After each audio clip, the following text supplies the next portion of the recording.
Bismillah ar-Rahman ar-Rahim. Oh, Almighty God, we thank you today for letting us rise this morning, giving us your spirit. We pray that we keep your spirit, that you increase your spirit within us, so we know we can do all things with your spirit. Please continue to guide us, strengthen us, enliven us, protect us, and cover us. Make us productive and successful even in the face of opposition. Thank you. Amen.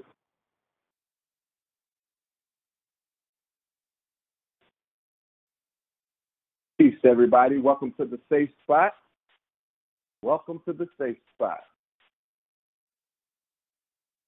We got a very, very, very interesting show for you today.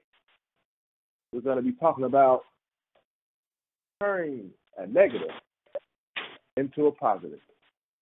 I'll let Sister Naima give you a rundown of today's show, how we're going to be moving forward. Good morning and peace, everyone.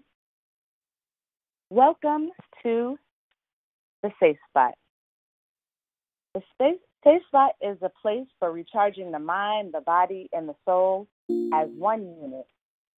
It is a place without judgment where you can find real love, real sisterhood and brotherhood, real support for each other's businesses and dreams, real upliftment and encouragement of one another, a real strong bond, and a real conversation.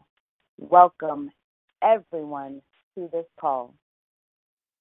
Each week you will learn something new from us during this time. We will give you some highlights. We will give some testimonies, and we'll bring you a guest speaker who is working throughout the community to bring about a positive change. Before we go into that, I'm going to ask our host, ZaRio, if he could give us an introduction and a personal understanding of who he is for our callers today.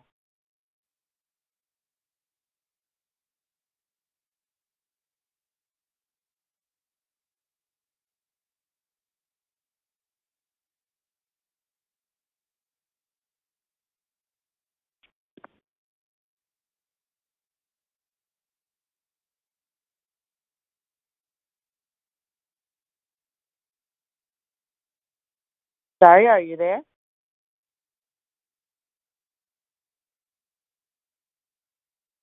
Yes, ma'am. Can you hear me? Yes, I can. Okay, great. Yes, I can. Yes. Once again, I am ZaRio, a.k.a. Zacharias H. Muhamad. I'm a public figure, a spiritual leader, also an artist, singer, songwriter, entertainer. Everything I'm about strengthening our community, making it a safe and decent place, a successful place to live. We have a lot of issues in our community, but I choose to use all my skills, gifts, and talent for the upliftment of our community and for humanity. I'm simply a servant of the people, a servant of God that looks and have ambitions of making sure that we as a community are strengthened and that will roll over all throughout the world. Thank you very much. All right, wonderful. Well, it is definitely good to know we have a servant in our midst, so thank you so much for everything that you do. As always, we're going to ask you all to get a piece of paper, get your tablet, the notes on your phone, whatever it is that you can take down this information. The first thing that we want you to take down is the word of the week. The word of the week is positive. Positive means consisting in or characterized by the presence or possession of features or qualities rather than their absence, with no possibility of doubt, clear and definite. A good, affirmative, or constructive quality or attribute.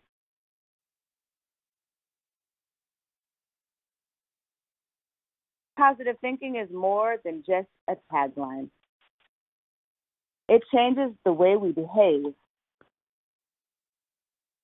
And I firmly believe that when I am positive, it only makes me better, but it also makes those around me better. That is a quote by Harvey McKay. Again, today's purpose of the call is to have a real conversation to recharge the mind, body, and soul as a unit.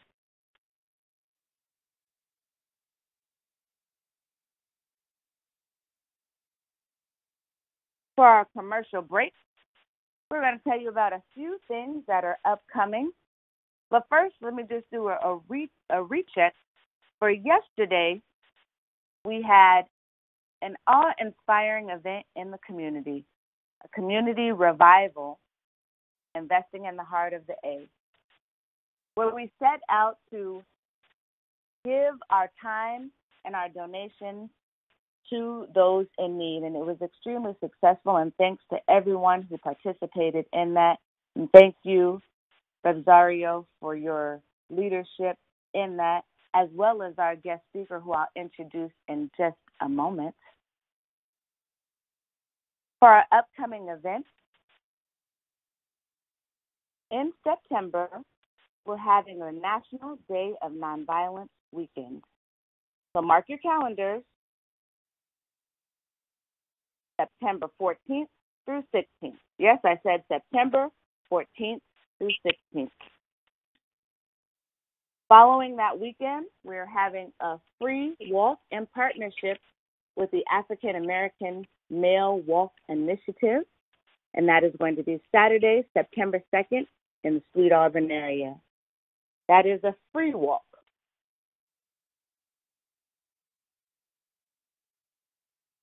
All right.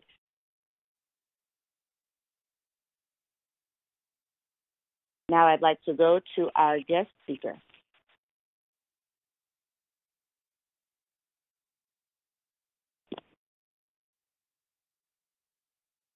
But before we do that, let me just check in. Speaker, are you on the line? Yes, ma'am. Great morning. All right. Excellent. Great morning. Great morning. Let me do a brief introduction of you, sir, and make sure that everybody understands who we have on the line today. Our guest speaker today is none other than Mr. J. Morrison. Mr. Morrison is a business mogul, a social activist, and the best-selling author.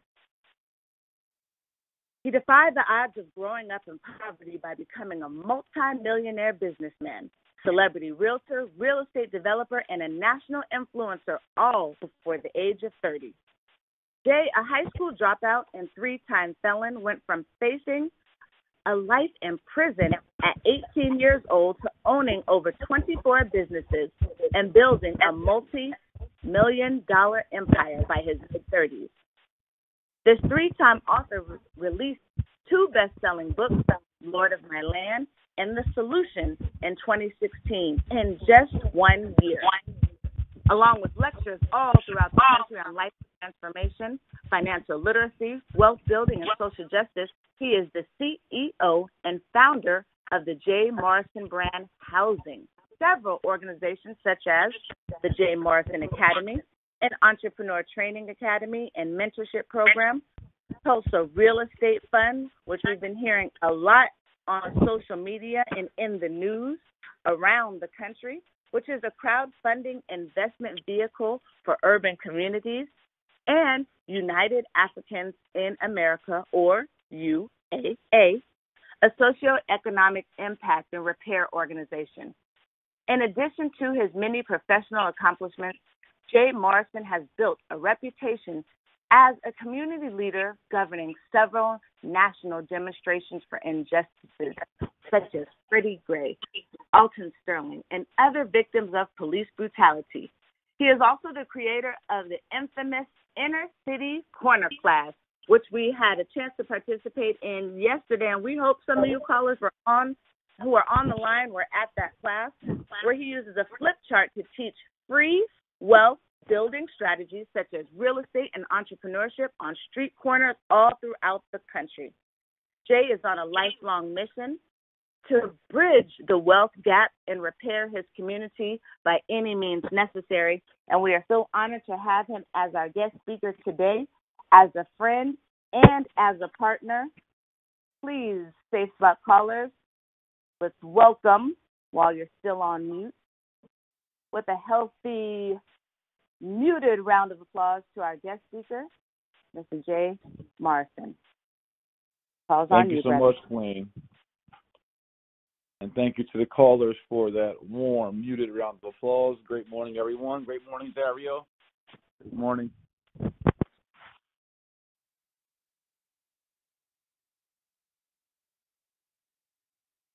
You all hear me? Yes, sir. Hello. Yes, sir.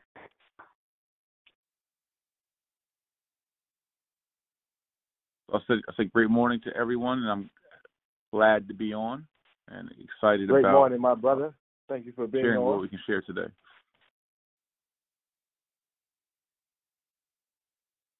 Yes, sir. Great morning to you, and thank you for being on, my brother.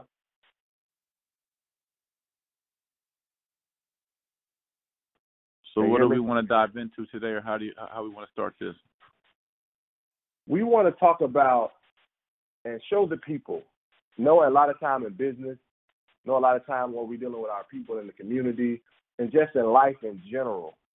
Sometimes it's hard for us to get over the negative things that might happen, But, of course, in business and especially in real estate, it's easy. Well, it's not necessarily easy, but it's possible to turn a negative into a positive. Let's say you had a house that you had to rehab, and it's pretty beat up, it's pretty blighted, but yet you have a vision for the house. You have a rendering for it. You have a direction that you want to put it in, and it might be even a foreclosed home. But yet, with a positive mentality, with a positive attitude, with the right type of thinking, how you turn that negative into a positive. They talked about how you were once incarcerated, high school dropout. Those things society are viewed as a negative, but you were able to turn a negative into a positive. Can you speak on that to the people, how our mentality should be as a people to overcome our difficulties, to overcome our struggles, and turn negative situations into a positive situation?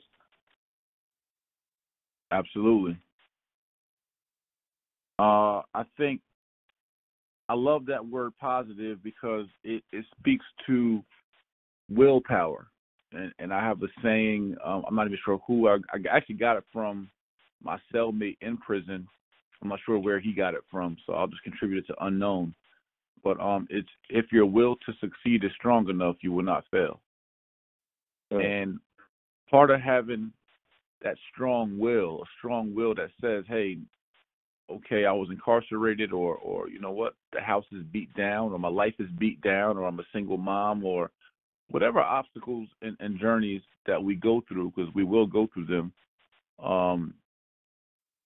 understanding that, having that mentality, that positive mentality that, you know what, I'm gonna come out all right on the other side. No matter if it means my house is in foreclosure now, no matter if it means that the roof is leaking now, it may mean I got to knock this whole house down and rebuild a new one. Or it may mean I got to sell this one as is and then go put money down on another one. Or whatever journey. I think it's the journey part that breaks people. And they can't or don't stay positive. They can. With strong mental health, you can. And strong spiritual foundation, you can stay positive through the journey. I think many of us somewhere, and it's almost happened to me, just twice in my life where I almost got broken, where I almost gave up, where I almost said, man, I'm about to quit all these high, big dreams, and I'm about to just go get a regular job, and I'm going to just chill out somewhere. And,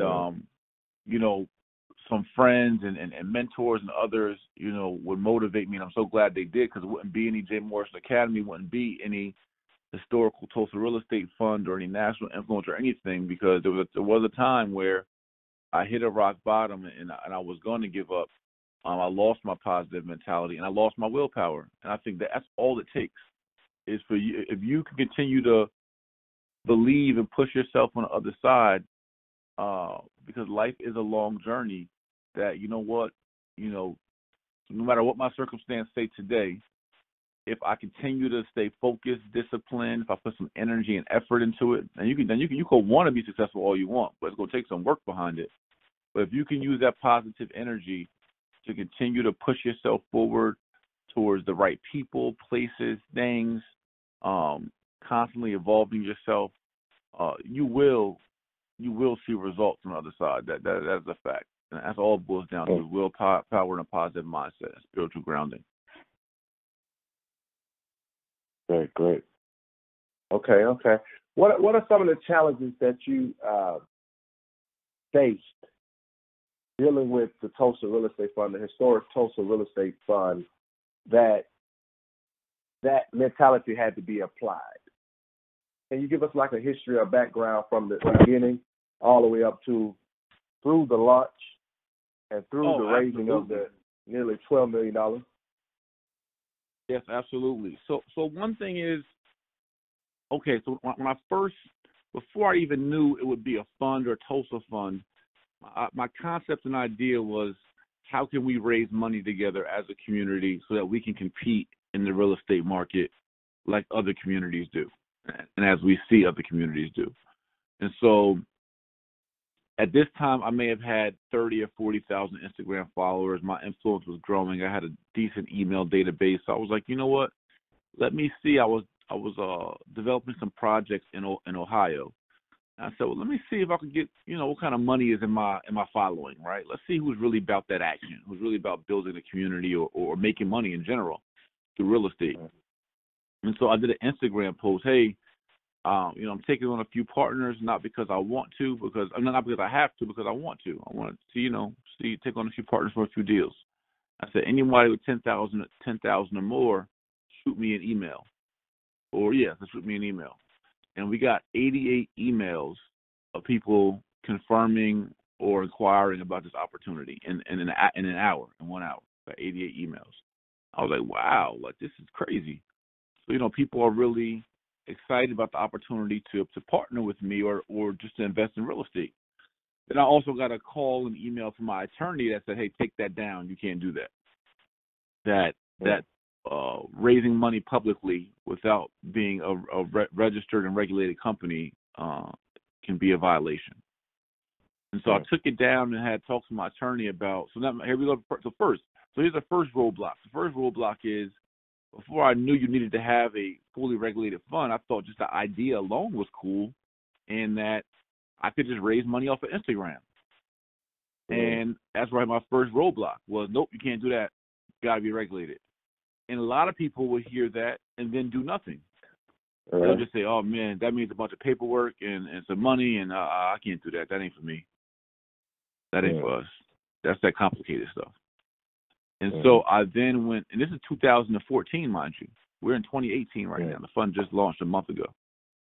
And so I then started doing research with my attorney saying, well, how do you do it? How does it work? And I found out about different regulations and laws and et cetera.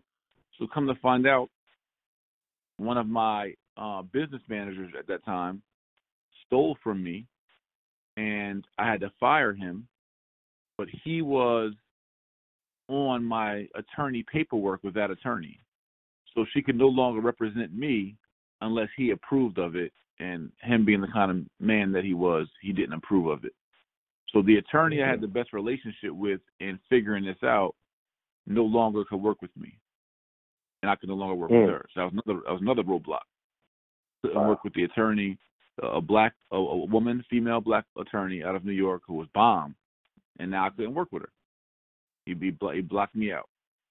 So things fell back for a little bit, for almost a year, right? Here we go back to the positive mentality and the obstacles. I interviewed a few more attorneys, didn't find anyone I liked, and then Freddie Gray happened. And so when the Freddie Gray uprising happened, I was active in that in Baltimore during a panel that BET had during that week of the uprising. Tamika Mallory was there, Mark Lamont Hill, and other activists, et cetera.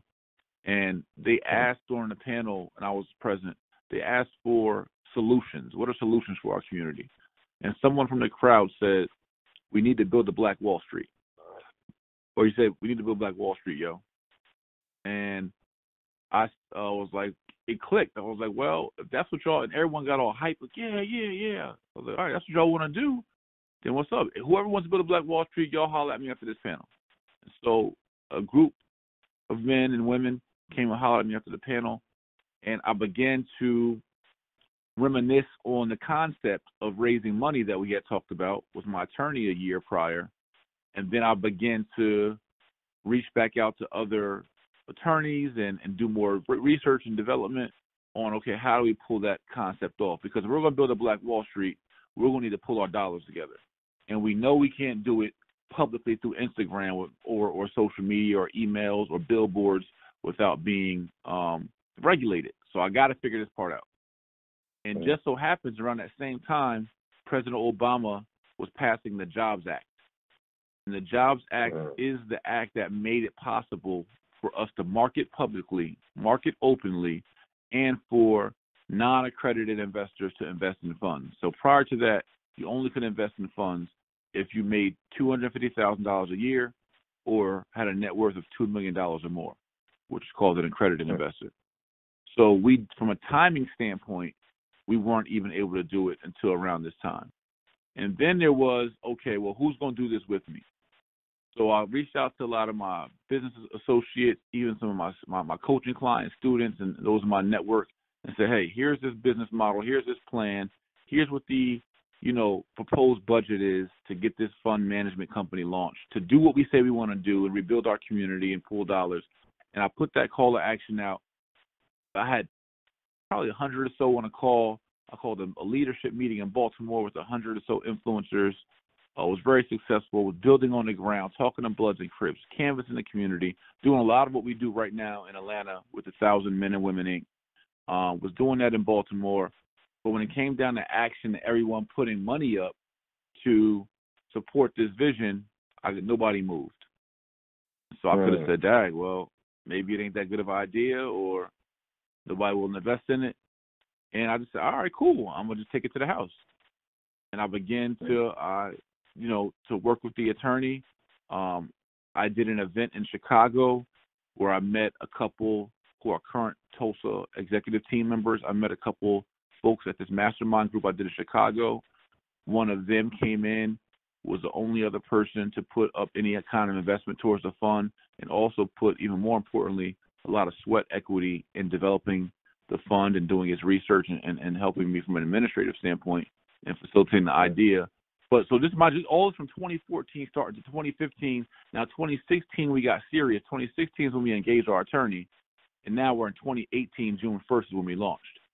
So we had all this time barrier, all these hurdles, SEC filing. Mind you, now we're filing with the federal government, the Security and Exchange Commission, with me as the fund manager with no college education, as a 3-time felon, as a social activist who's been on Fox Business and TV platforms and others, slamming America for its oppression of our people, and standing up front lines in Baton Rouge for Alton Sterling against police brutality and his murder, etc.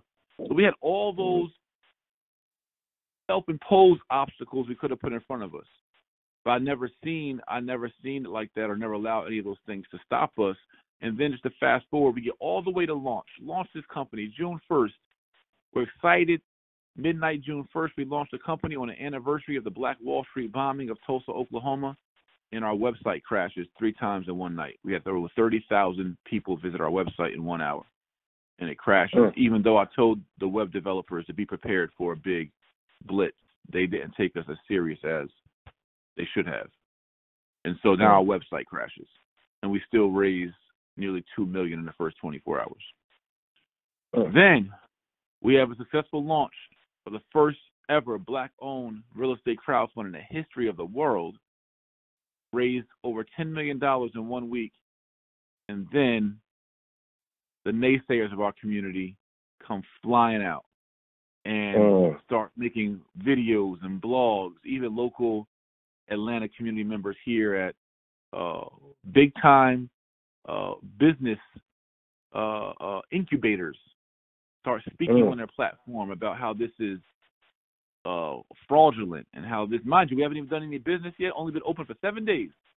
But how this is fraudulent, and this is preposterous, and this is everything else in the book.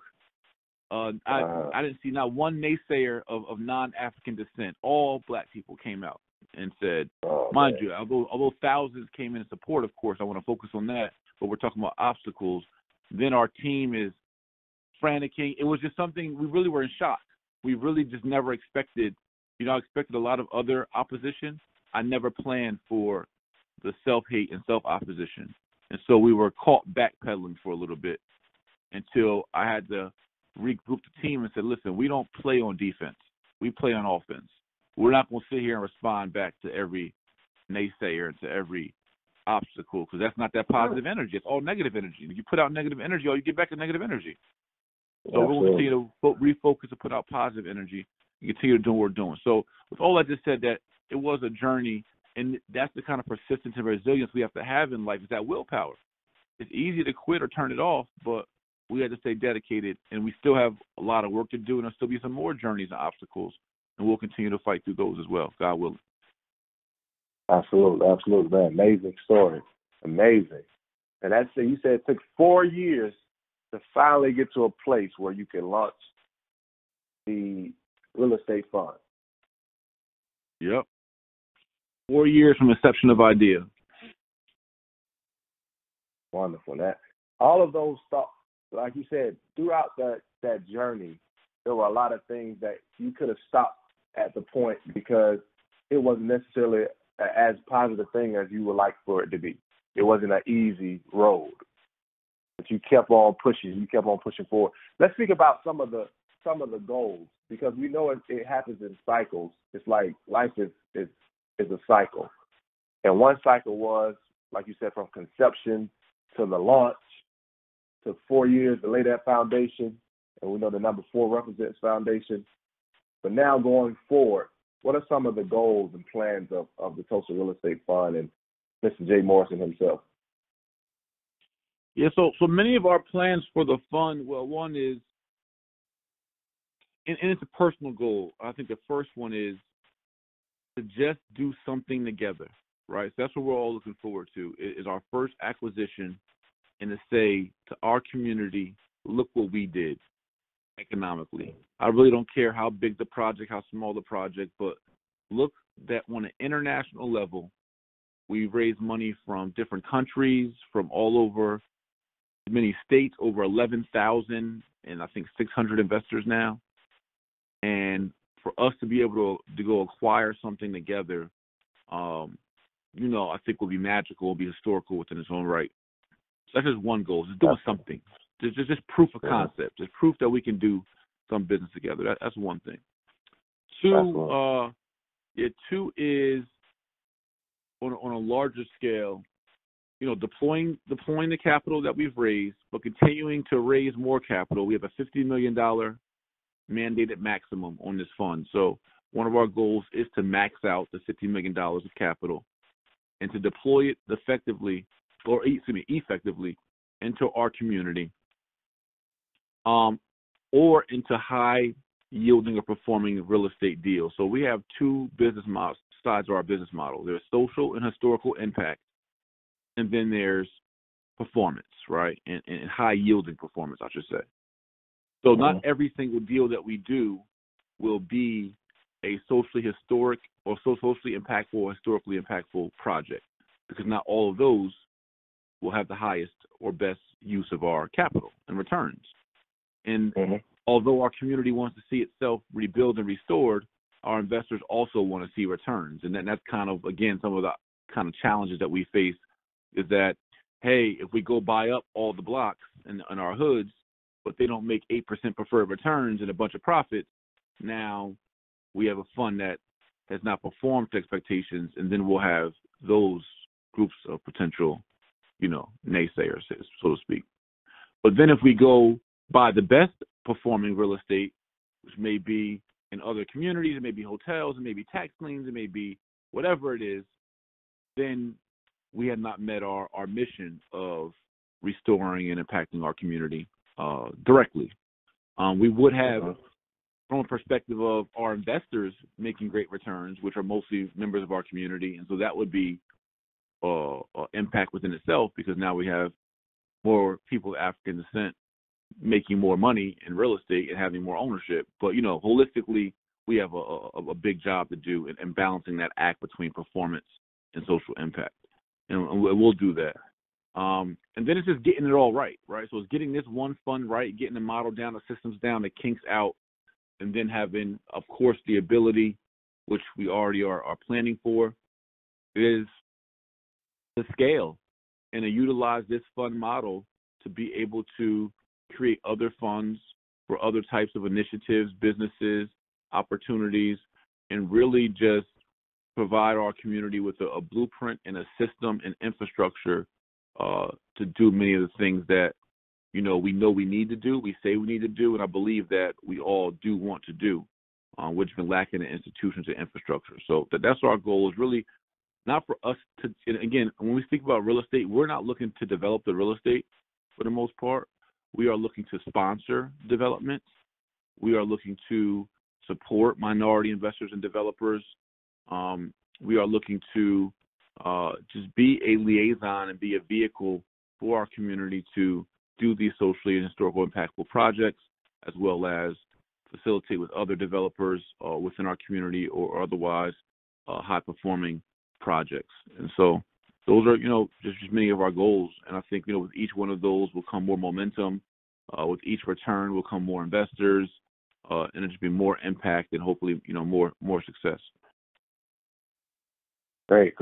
Sounds great, man. I'm sure the callers are excited about what they hear. Anything you want to say as you wrap up on the subject? Any words you want to give to the people, or anything you would like to say right now? Yeah, sure. Yeah, I want to just encourage everyone, if you haven't looked into it, please look in and do your research and diligence on Tulsa Real Estate Fund. That's TulsaRealEstateFund.com, TULSA. And you can invest as little as $500 to be a shareholder and owner in the company, and receive 8% preferred returns and 50% of the profits that we make as a company, as a unit. And that's a passive real estate investment. You don't have to have experience or don't have to be active in it. But for those of you who want to invest actively or learn how to build wealth and learn different strategies of either business financing or flipping real estate or becoming a landlord, you can actually call our school after 9 a.m., and that's the jmorrisonacademy.com or J. Morrison Academy. You can get your free Wealth Creators, join our free Wealth Creators Club at jmorrisonacademy.com. But you can call our school for a free financial game plan at 1-844-JOIN-JMA. And that's if you want to learn how to actually do business ventures and ideas like this yourself and just learn some of the strategies that we've used to become successful. We offer that free consultation to you at 1-844-JOIN-JMA. So you guys can find us everywhere on social media at Mr. J. Morrison. Great. Sounds great, my brother. Stick around with us for a minute. We're gonna take a few callers in a little while. We're talking about today turning a negative into a positive, and I just want to share with the people some of my experiences on this sojourn. That a lot of times it seemed to be negative, but I kept a positive attitude. Because it was necessary. I'm taught by the Honorable Minister Louis Farrakhan. And it's one thing to be taught by, but to try to follow in that example has not always been the easy route. I remember this lecture that he gave, and I'm striving to help him in this cause and save our people and establish things for our people and train the minds and speak life into our people, given our condition over 400 years. And here I am, a young man at the age of 19, hearing the word of the Honorable Minister Louis Farrakhan and trying to apply this word and not necessarily knowing the route or how to advance this word where I can meet people where they are. So in that time, I had nothing. freshman, sophomore in college. And I was so captured by the word that I moved out on it. I didn't have a route. I didn't know where we were going to go with it. I just knew I was in love with what I heard and what I've been hearing for all my life now. But it's like it burst in me around that 19 age. And so I went out and I traded in my school books out of my book bag, and I put in a stack of Final Call newspaper. And I knew I was going to save my people because I had that newspaper, and I went to downtown Atlanta, and here I am, giving out that Final Call, distributing the Final Call, telling the black man, you know you're a God, you know you're a king, telling the black woman, you know you're a queen, sister, you got to come on and build this nation and help us to help yourself. Well, just in that alone, and that's why I believe the Honorable Elijah Muhammad gave us that system, is because we don't like rejection as a people. So that's that negative for us. Anytime somebody say they don't want to deal with it, we get right back with them. They say, man, get that out my face. We want to fight now. But what the training is teaching us, no, don't respond like for like. You take the high road when they take the low road. You keep a positive mentality when someone spews negativity in you. I don't mess with y'all, Mom. I don't do this. I don't do that. I don't like y'all. All these things that you hear on the corner selling the paper. But we're taught by the Mr. Farmer to say, thank you, my brother. Thank you, my sister. May God bless you with a better day tomorrow. And we keep going. In that same corner, and oftentimes you see that person, just because your attitude did not change. We're taught that every time you look at a black man, you're looking at God. For we are the descendants of God. It is in our DNA. So every time you see that black man, that black woman, you're looking at God. So now God has been messed up over this 400-year sojourn. We've fallen asleep. We've even become mentally and spiritually dead. So they're not going to respond to you like God will respond to you. But how do you, who's climbing up the ladder on Godhood, how are you going to respond to them when they're rejecting you? Turning a negative into a positive. So you keep loving on them. You keep showing them love. You look past their fault and see their need. And the scripture says, so as a man thinketh, so is he. So the thought is the first step toward positive results. I was speaking with a brother yesterday in our debriefing from our community revival meeting. And the brother was saying that, you know, he was trying a lot of things. He was doing a lot of things. He was trying to complete his tasks and his items, and it just wasn't happening as quick as he would like for it to happen.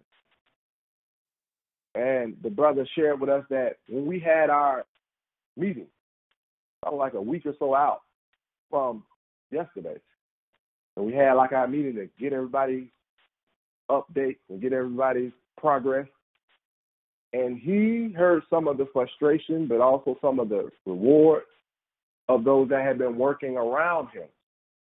And when he felt like, wow, I was doing the same thing. I'm going through the same thing that they're going through. He felt a little defeated. He said he was a little down.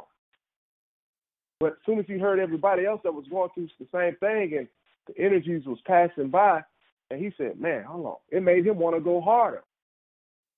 And then that, after he decided in his mind, I'm going to do this. I'm going to go harder and I'm going to accomplish what I set out to accomplish. Things start to yield to him. His results start to come in. And I told him, I said, it's because of faith and your thinking. I said, when your thoughts change, your reality changes. And many of us, we think that it's our reality that's supposed to change first. No, your thoughts on your reality has to change first. You can tell with faith that the mountains be removed, Jesus said in the scripture. And they will be removed. And people are like, nah, man, it ain't that easy. That's spooky. The mere belief of faith, if it's concrete and coupled with knowledge, your faith has to see through the object, through the obstacle, to the goal. And with that faith, Jesus said, it's the size of a mustard seed, really. And that's very small if you ever seen a mustard seed. You can see through the trials, the difficulties, the obstacles, the painful path, and tell whatever mountain, whatever giant experience, whatever big obstacle in your way, you can tell that thing to be removed, and it will be removed. But it's your thoughts.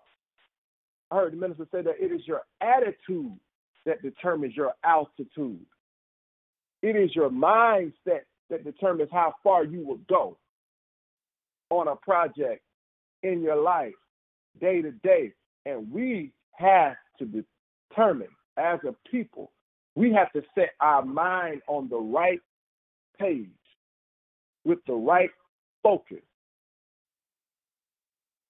As I went through this sojourn in life, I was very, very, very poor. We're out here trying to save a people. I'm thinking as a young man, I ain't got time to think about getting no money. I ain't got time to think about how I'm living, because our people, man, 40, 50 million of us are struggling and suffering, and we are poor. And I have a word that I can give them that will inspire them to change their direction in life. And that's all I cared about. I was caught up. I was and am in love so much with the word, because the word is the healing power. It's the beginning. Everything started with the word, and then the word became flesh. But in a world like this, when it's about the bling, and it's about the money, it's about the car, I remember even T.I. said, don't, not quoting perfectly, but he said, I don't want, in one of his rap songs, I don't want to talk to you unless you got a Benz. I was like, damn, I was so far away from a Benz at that time. Sheesh, So, and then the people that you're trying to help out of a condition don't believe you unless you got that Benz or got that money.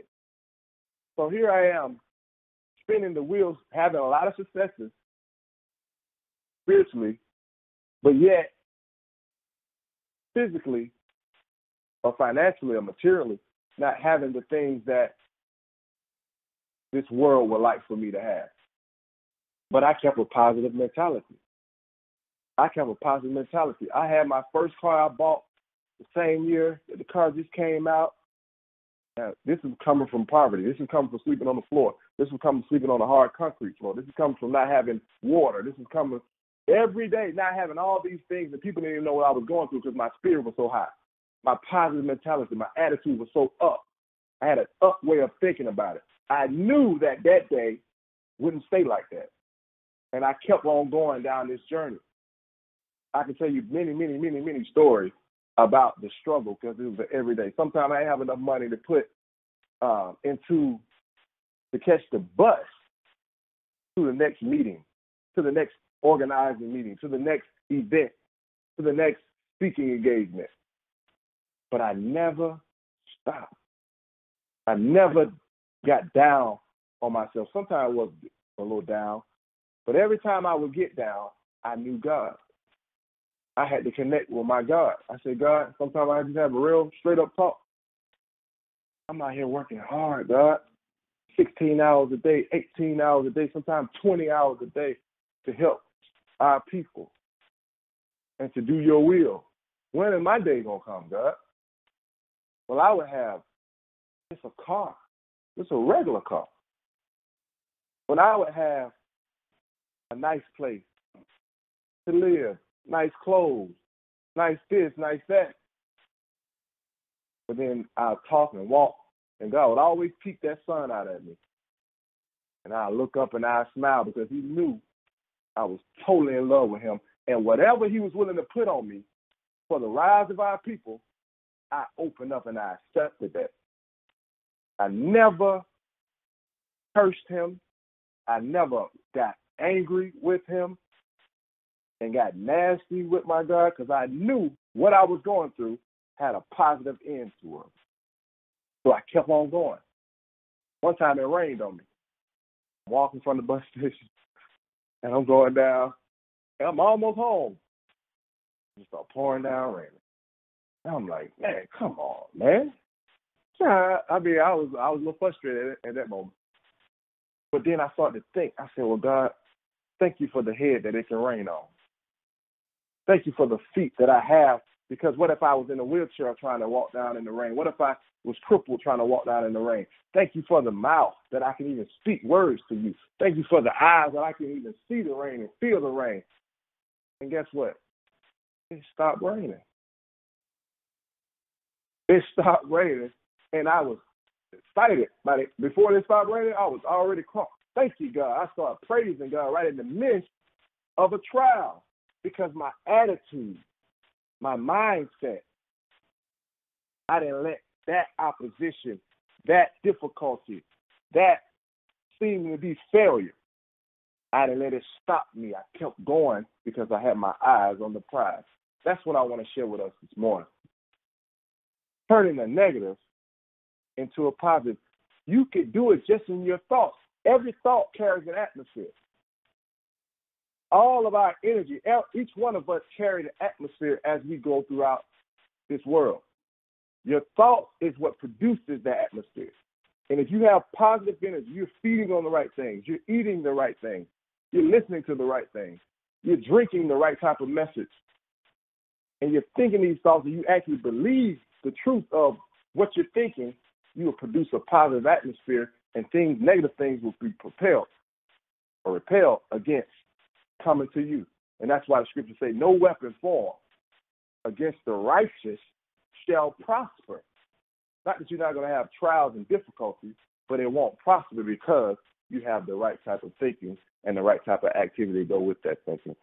That's our concept this morning, turning a negative into a positive. And now I'll turn it over to our illustrious sister, Sister Naima. Give us a word for today. Wow. Thank you both. I heard some phenomenal messages of hope, of perseverance, of patience, and then a step-by-step way of turning a negative into a positive. Thank you both, Brother J. Morrison, as well as Brother ZaRio. That was tremendous of both of you. And thank you for sharing those personal examples of experiences that you both have gone through. I mean, I think a lot of people, unless they have heard either one of you speak personally before, may not know that. And that's exactly what we need as we're trying to motivate and inspire people this morning is that real of that somebody else has gone through something. I'm not the only one. And when I see them, do I see that pain, that struggle, that hurt? No, I see positivity. I see a shine. I see a glow. I see a fulfillment. And that's what both of you are demonstrating. No one is seeing that background. Somebody hurt me or I went through something. And I think that's your personal testimonies in life are showing people that. So thank you. I was inspired as I was listening to that. That takes us back. If you didn't have your pen and paper out, that takes us back to our word of the week, which is positive. Positive means consisting in or characterized by the presence or possession of features or qualities rather than their absence. And that's exactly the demonstration that Brother ZaRio gave us today. You are tuned in right now to the safe spot, recharging the mind, body, and soul as a unit. I want to go to the callers and just see if anybody has a call or a question, that they would like to offer if they want to share something that was inspired in them, we have enough time to go to one caller. If you want to get into the queue, dial ** on your line right now. If you have a question for Brother ZaRio or for Brother Jerry Morrison, dial ** on your line.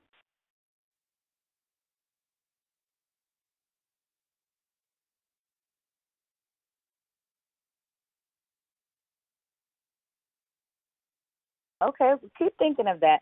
I want to offer you 6 beliefs that set the course of your life.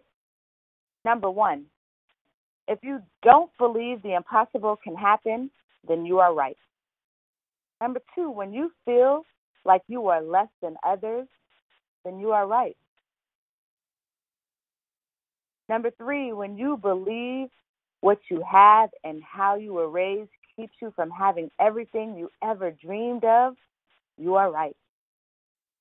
When you believe your mistakes can't be undone, you are right.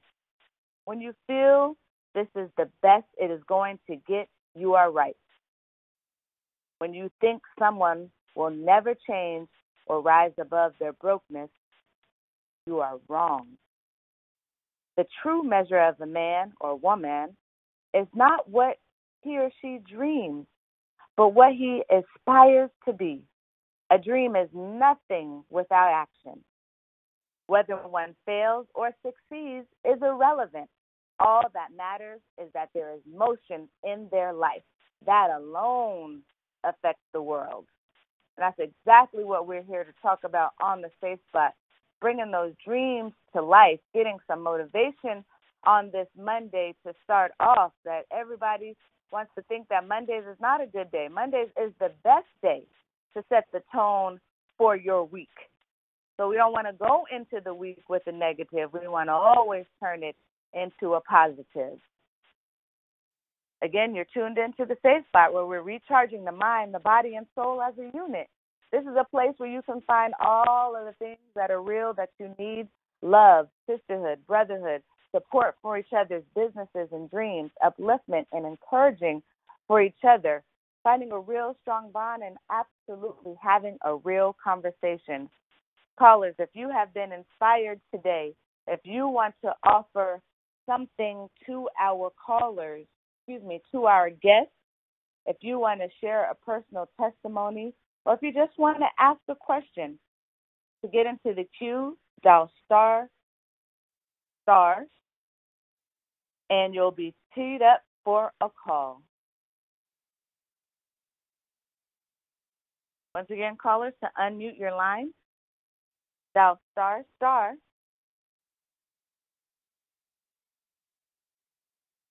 Mr. Naima. Yes, sir. Okay, it's Jay. While we wait for a caller to chime in, I want to say, if I could, that I took my own notes during Brother Zach's words and your own. And I thought it was just so powerful when he spoke about your thoughts about your reality have to change before your reality can change. And I'll probably post that on Instagram today. I just think that's, if you don't think that your reality, if you don't think there could be a Tulsa fund, if you don't think that you could be successful out of whatever your circumstance is, out of poverty, out of prison, out of college, out of dropping out, out of single parenthood, if you don't think that your reality can change, most likely your reality won't change. And it can't change until your mentality does. I just thought that was super powerful. And just as a fellow servant, I also love just that kind of verse from the scripture talking about looking past our community's faults and people's faults in general and seeing their needs. And I just think that speaks to the God in us, to be able to look past, and that's really, again, looking past circumstances, looking past right now and see what's deeper behind it. And I love that first part, Sister Naima. You said, if you don't believe the impossible can happen, or no, if you don't believe the impossible can happen, you are right. You are right. If you don't believe in a miracle, then you're right. Ain't no miracles. You're right. And you're going to be stuck right where you're at. Exactly. Exactly. And that's the qualification of us as leaders. We have to have the humility, the patience, the perseverance, and the belief that our people are and our destiny is what is already written to be, that we will become rulers in a land where we were once sold as slaves, and we will come out with great substance. So we have to excuse the condition that we're in right now. We got to be able to look past it and see the need, because the need is greater than the ugliness that is on top of the need. All of us have this God power within us, but heaven has to be drilled out of our people, because this world has buried us into the rubbish and the crap and the mess and the hurt and the pain and the doubt and the suspicion and the lies and the abuse. All of that is buried on top of heaven. And if we can't drill down into the core of who we are and excuse all that crap and get to the core, we'll never be successful in raising a people like that. If everything is offensive to us and we get hurt by the evil words, and sometimes they're not even fair. Most times they're not. But gotta take plenty, like the minister taught us, take plenty and look past all of that. Keep loving on them and keep the need, and love will bust up all of that hate inside of ourselves and conquer us and conquer what we're trying to accomplish. Conference locked. All right. Conference unlocked. We're going to take one more caller, have a caller in the queue. Caller, please make sure that you have your line on star for unmute, and go ahead with your question.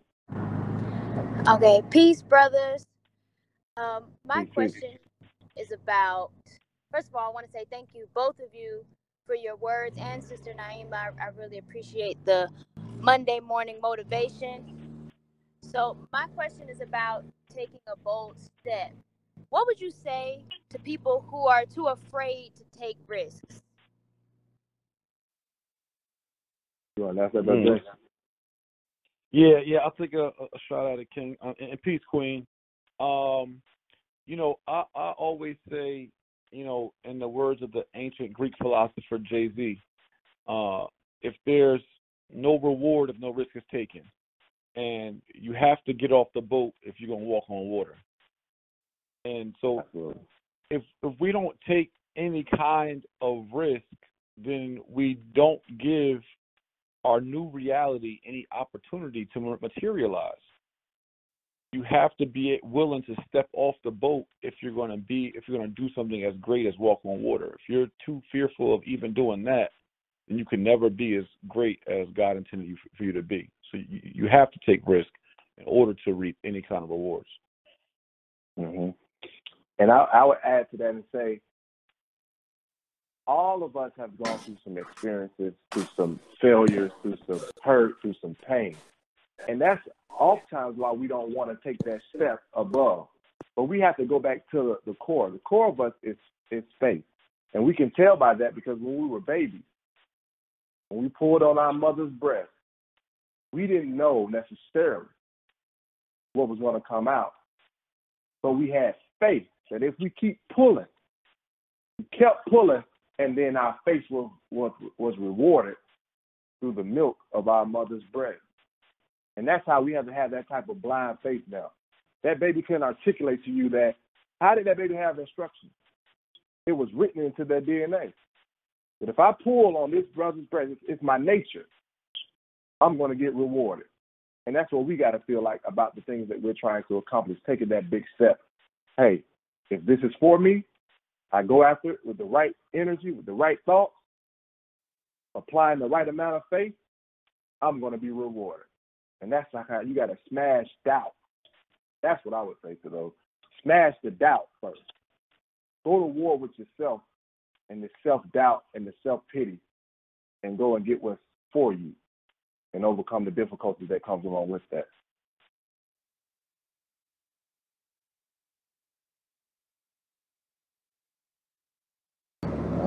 Thank you. Thank you. Thank you, Queen. Yep. Excellent. Thank you all. Thank you to Brother Jay for calling in this morning and for your words of encouragement. Thank you, Brother ZaRio. We're about to close out, but for anyone who is on the line, if you want to share something with us, if you want to let us know how you were inspired today, if you want to ask for a special prayer request, if you want to highlight a business, or if you even want to be considered into the future as someone who want to open us up in prayer or volunteer a guest speaker, please email ZaRio, that's ZaRio, at freeworldfoundationinc.com. Once again, that's ZaRio at freeworldfoundationinc.com. Also, if you want to receive a copy of this call, we can email you the link. Go ahead and email that same email address at ZaRio at freeworldfoundationinc.com, or follow us at freeworldfound and send us a DM requesting the copy of today's message. Thank you all once again. I'm going to turn it over to Brother ZaRio to close us out in prayer. And we'll close in prayer. We like to start on time and end on time on the safe spot. Thank you all for joining. Let's bow our heads for prayer. We thank you, Almighty God, for blessing us today with your spirit. Thank you for my brother, Jay Morrison, for coming on this show and blessing us with words of encouragement and guidance. Bless us, continue to bless us throughout our week, bless our days. Help us to get the right mindset as a people. Help our minds to become conscious and elevated, and help our activities to be centered around our consciousness, and guide our feet, and guide our will to do your will as we establish really your kingdom on this earth. We love you, we praise you, we thank you. Thank you for the opportunity to serve in this capacity. Bless our days, bless our weeks. Amen. Amen. Thank y'all for having me. Thank you, my brother. All right. Great day, everyone.